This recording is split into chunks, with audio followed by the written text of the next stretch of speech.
Hey guys, what's up and welcome back to this YouTube channel. It's your guy Igor here. In today's video I want to cover who can apply for an open work permit. Open work permit is a document that allows you to actually work in Canada for any employer. And as a bonus to today's video, I'm also going to tell you that you can actually turn your closed work permit, meaning that you are allowed to work only for one employer in Canada, probably sponsored by LME or other application, but you're only allowed to work for one employer. You can actually turn it into an open work permit and change your job.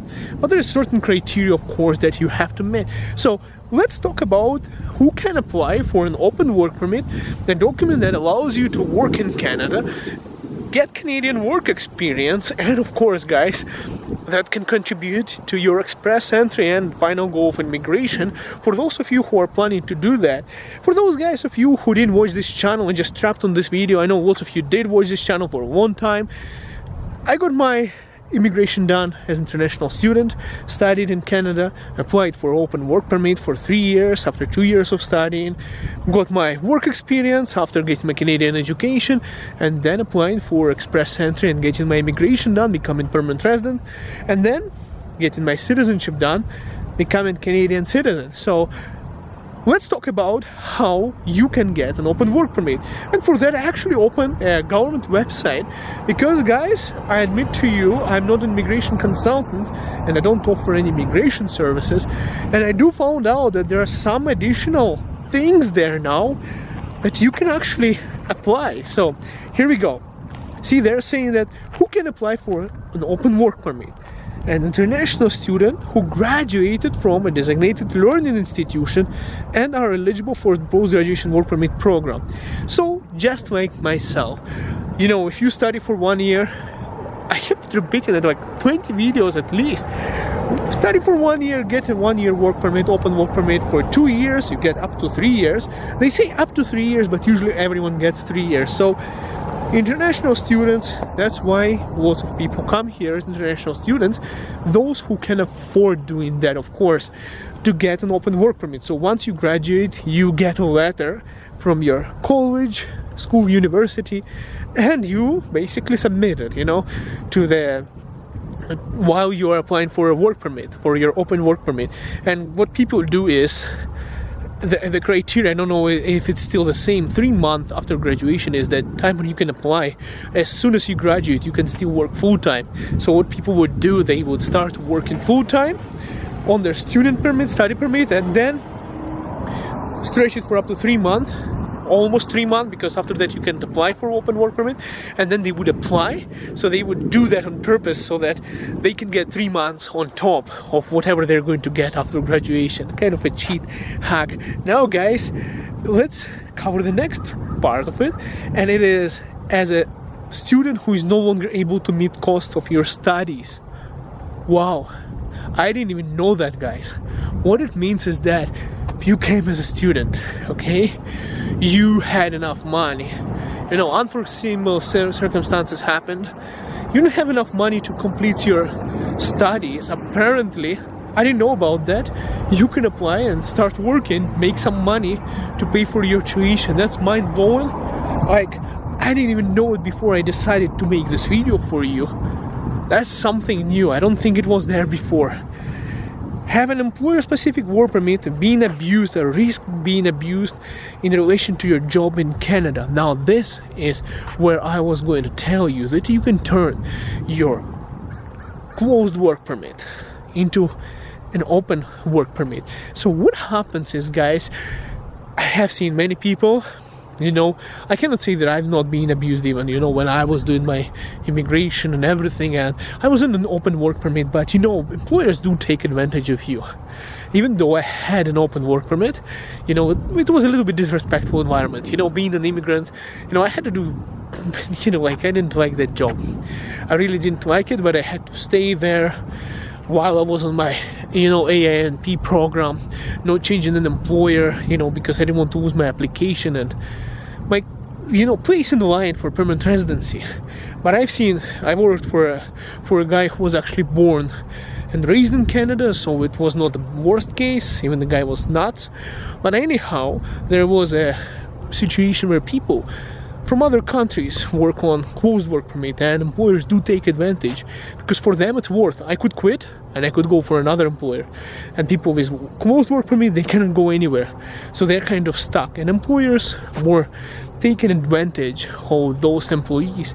You know, they can sexually harass you, they can, you know, abuse you, and lots of bad things, you know, like there's like entire list. I don't want to go through it, but what I'm saying is finally Canadian government recognized that situation where people were stuck in that miserable conditions where they couldn't go to any other place.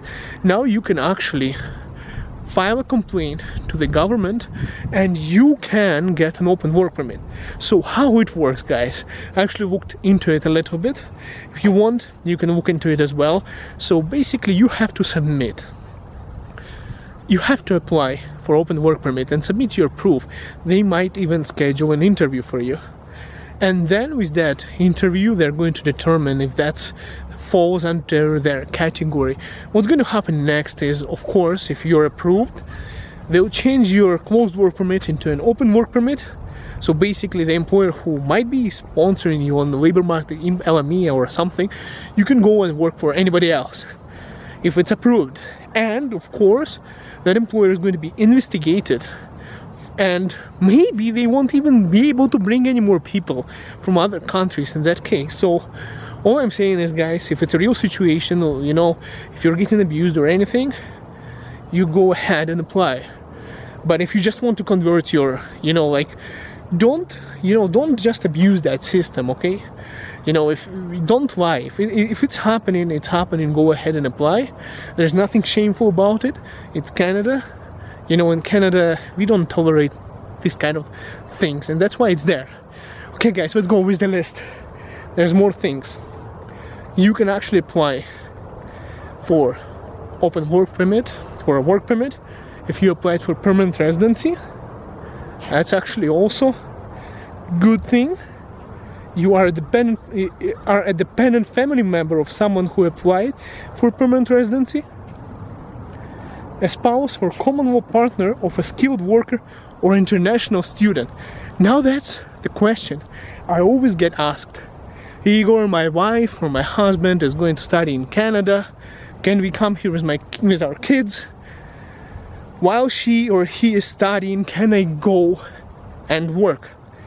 There's a proof here on the government's website. I'm reading it from CIC Canada. That's where I'm reading from. You know, guys, you can apply for a work permit and help your spouse pay tuition, pay rent, food. So that's a really big plus, while your spouse who is studying can actually work part-time and help you out as well. Okay, let's check this one out.